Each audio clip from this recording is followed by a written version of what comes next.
Hello viewers, ரீசனிங்கில் இந்த மாதிரி கேள்விகள் கேட்டிருந்தால் பி ஈக்குவல் டு மற்றும் பிஏஎல்எல் ஈக்குவல் டு 27 எனில் பிஓஓகேயின் மதிப்பு என்ன அப்படின்னு கேட்டிருக்கிறாங்க.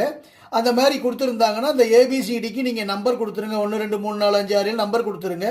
பி ஈக்குவல் டு 2ன்னு கொடுத்துருக்கிறது என்ன காரணம்னா ஏ ஈக்குவல் டு 1ன்னு எடுத்துங்க அப்படின்னு அர்த்தம், வேறு ஒன்றும் கிடையாது. அப்போ ஏக்கு 1ன்னு கொடுத்தா அப்படியே நம்பர் போயிட்டுருக்கு. பிஏஎல்எல்னா என்னது? பிங்கிறது 2ஆம் நம்பர், ஏங்கிறது 1ஆம் நம்பர், 2ஐயும் 1ஐயும் கூட்டினா 3, எல்லுங்கிறது 12ஆம் நம்பர். 12 12 24 3 27 அப்படின்னு கொடுத்துருக்குறாங்க. அதே மாதிரி புக்குங்கிறதுக்கு என்ன வேல்யூ வரும் அப்படின்னு கேட்குறாங்க. புக்குங்கிறது பிங்கிறது 2ஆம் நம்பர், ஓங்கிறது என்னது 15ஆம் நம்பர், 15 2 இருக்குது.